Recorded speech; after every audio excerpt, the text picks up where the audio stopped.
falando um pouco agora na parte de proteção de dados pessoais. Alguns conceitos importantes, assim como a gente fez no tópico passado. Não existe privacidade sem segurança. Tá? Como vocês viram lá, a confidencialidade é um tema, e é um tópico importantíssimo para a segurança da informação. Mas a gente pode ter segurança da informação sim, sem privacidade. Como no caso que eu disse para vocês, informação pública. Eu tenho um site que está prestando um serviço para a comunidade, disponibilizando alguns dados ali que podem ser consultados, um jogo, por exemplo, que seja, e a gente sofre um ataque de negação de serviço e a gente não consegue fornecer aquele serviço numa latência considerável para os jogadores daquele serviço, e tornam inviável toda aquela jogatina, Então a gente tem um impacto aí de segurança da informação, teve um ataque, teve o dano, mas aí a questão não foi a privacidade, o oposto já não é possível, não dá para se ter privacidade sem segurança da informação. Então esses dois andam muito perto, andam sempre próximos, e sempre que a gente falar de privacidade a gente sempre tem que ter um cuidado com segurança da informação. No slide aqui para vocês eu vou explicar algumas ações que devem ser feitas para se implementar um programa de segurança da informação, uma política de proteção de dados pessoais. E se a gente implementar só as políticas de proteção de dados, por exemplo, para focar na LGPD, que seja, por uma necessidade da organização, e a gente não tiver nada com esse enfoque em segurança da informação, a gente está cometendo um erro, e pode sofrer as consequências por esse erro posteriormente, tá? E o que é privacidade? Privacidade é o direito à reserva de informações, sejam elas pessoais ou sensíveis. Uma definição legal também é essa do direito de livre desenvolvimento da personalidade. O indivíduo ele deve ter direito de desenvolver a sua própria personalidade, sofrendo, claro, os diversos contatos externos que ele tem com a sociedade, mas nunca de uma forma direta e proposital. Eu não posso afetar o desenvolvimento da personalidade de outro com manipulação, com ataque massivo e direcional de dados, como no caso que ocorreu na Cambridge Analytica, em que com seus estudos eles conseguiam afetar essa formação de opinião dos eleitores dos Estados Unidos no período das eleições, apenas com alguns ataques direcionais, enviando algumas informações, propagandas, e isso infringiu muito a privacidade dos usuários. Então isso é um conceito importante, que a gente tem que ter sobre privacidade, tá? Não é só tornar as informações pessoais que eu tenho inacessíveis, é evitar também esse tipo de mau uso, por parte das pessoas, do mercado, as organizações, empresas, governos, etc. E é o direito de ser deixado em paz. Todo ser humano tem o direito de ser deixado em paz, de fazer suas atividades com total independência, sem sofrer essas incisões externas e direcionadas, e muitas vezes mal intencionadas. Então esses conceitos aí são interessantes, que eu acho importante que vocês reflitam sobre isso, quando se fala de privacidade. E a história em busca da liberdade e privacidade é longa, vocês já ouviram diversas histórias sobre, mas o que eu posso falar aqui para vocês, por exemplo, é que os países europeus sempre andam na frente, tomam as lideranças nesse quesito de luta por esses direitos. Muitas legislações na Europa já lidavam com essa questão da privacidade de dados pessoais há muito tempo, a própria legislação brasileira também, mas esse conceito de privacidade de dados pessoais no ambiente virtual, na internet, nos computadores, nos sistemas virtuais, é recente. Algumas legislações antigas já falavam sobre privacidade pessoal, na utilização dos telefones, por exemplo, ou na privacidade dos indivíduos, das suas informações pessoais, dos seus documentos, né, do seu acervo pessoal de informação, dos seus dados, né? Então, fala-se muito e há muito tempo sobre privacidade e liberdade, né? Mas recentemente, com esses recentes acontecimentos como o da Cambridge Analytica, abriram nossos olhos para rediscutirmos algumas coisas, né, voltadas aí para a tecnologia. E aí, vamos falar aqui um pouco sobre as legislações, tá? Eu vou começar com a LGPD, porque é ela que mais próxima da nossa realidade, né? É uma lei que já está aqui no nosso país, né? Foi sancionada recentemente, né? Vai passar a valer em breve, né? Então tá todo mundo se adaptando, né? Essa lei aborda o tratamento de dados pessoais, né? O objetivo dela é proteger os direitos fundamentais de liberdade e privacidade, né? Como eu falei para vocês anteriormente, ele tem esse foco, né? Mas de forma já mais incisiva, né?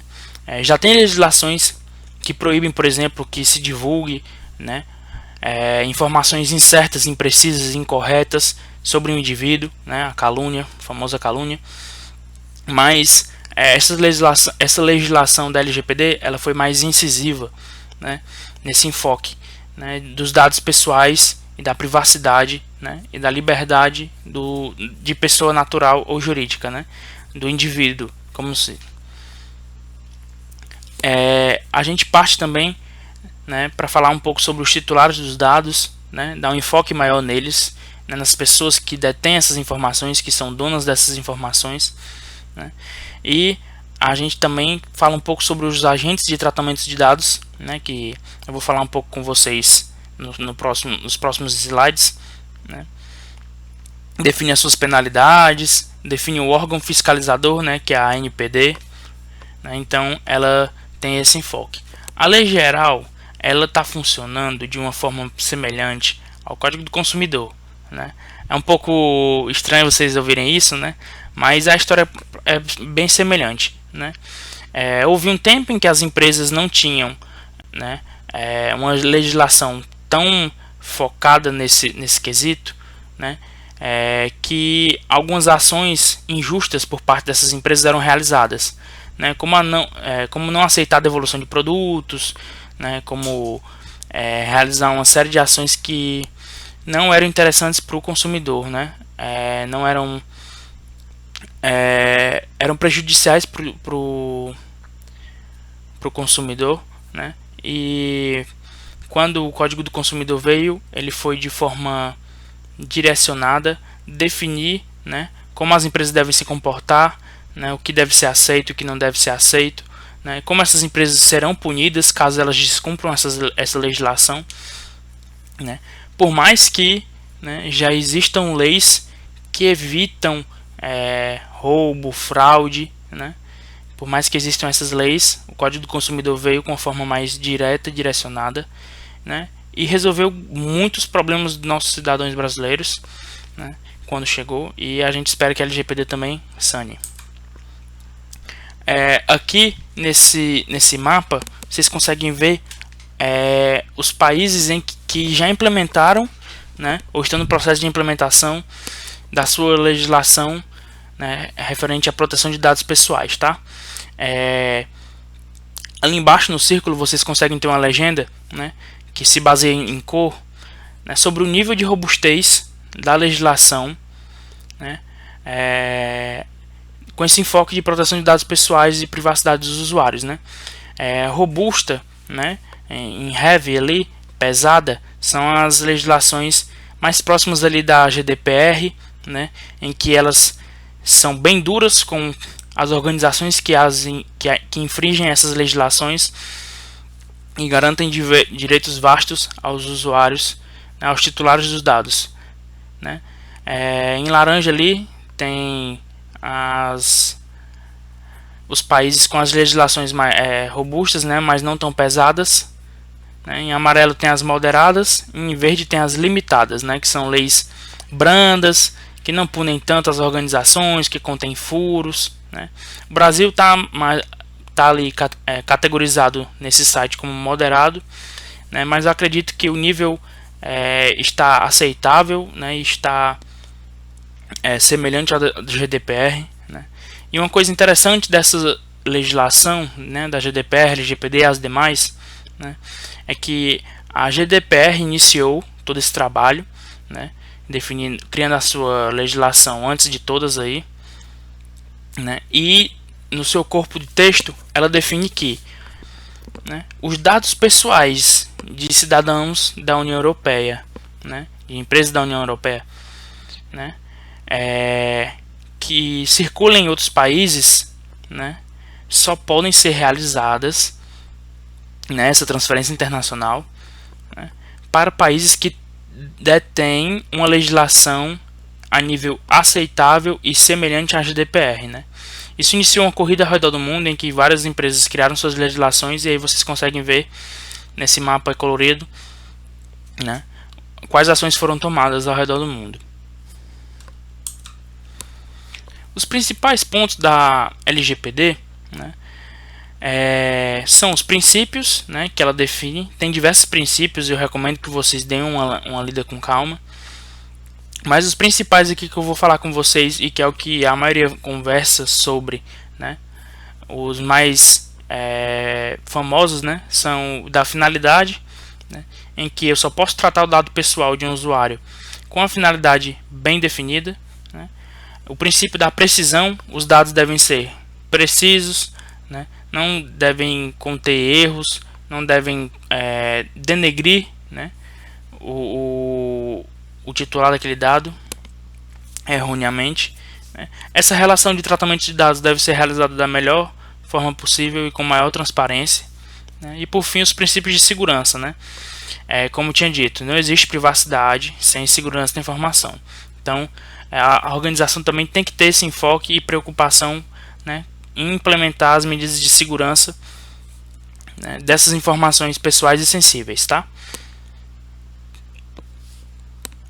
Outro ponto aí também é o de definições, né, em que ele define os dados pessoais sensíveis, dado anonimizado, né.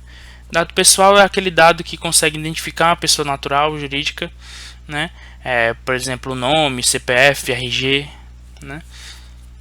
Dados pessoais sensíveis são dados que podem gerar algum tipo de dano, preconceito, né, ou inconforto para o titular dos dados, né, como opinião religiosa, opinião política, né, endereço, né, opção sexual, etc. Né. E o dado anonimizado, que é um dado que passou por um processo, tá, de anonimização, no qual ele fica inviável de ser descoberto, né, inviável de se atingir, né, se conseguir identificar a pessoa natural titular daquela informação por procedimento, como posso dizer, comum, né, sem um esforço extraordinário.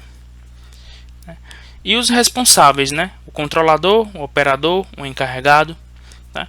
O controlador é aquele que manda, né, que dirige nessa parte do tratamento de dados pessoais, tá?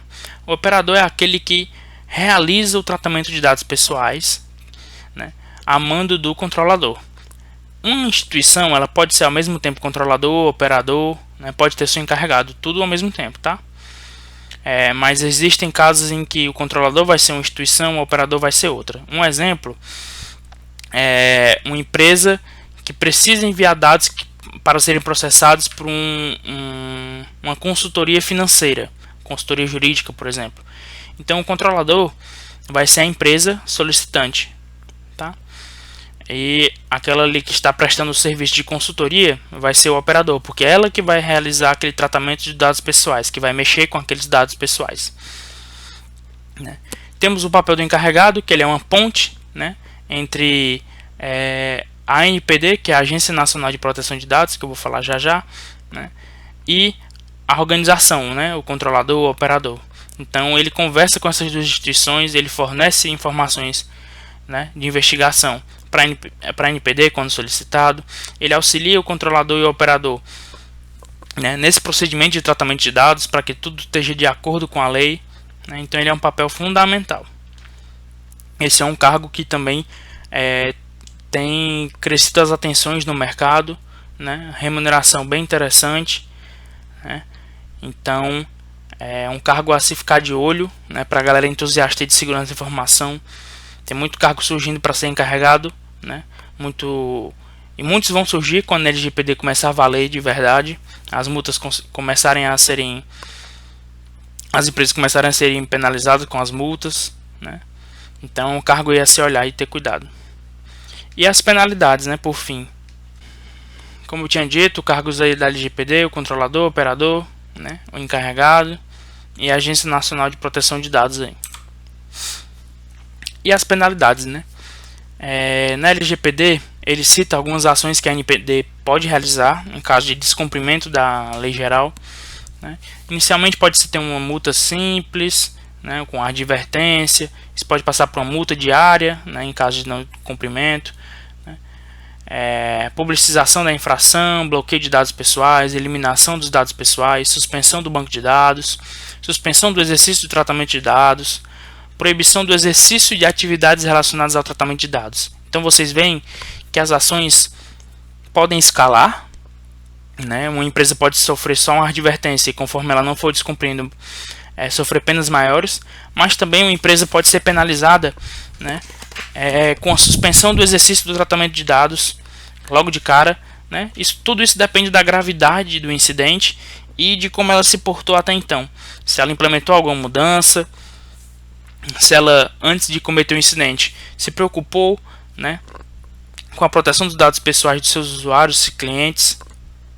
Então é muito importante, né, é um ponto importante para evitar grandes penalidades, né, é que foque na proteção de dados na sua instituição, desenvolva mecanismos de proteção de dados, crie suas políticas, treine o seu pessoal, né, treine os seus funcionários, né, notifique seus clientes, colha o consentimento dos seus clientes, deixe tudo documentado, porque no dia que um incidente acontecer e você demonstrar para a NPD que realizou todos os esforços possíveis e que aquele incidente foi apenas um acaso, né, não foi algo intencional, não foi algo realmente por descuido ou negligência, né, essas penalidades podem ser até mais leves.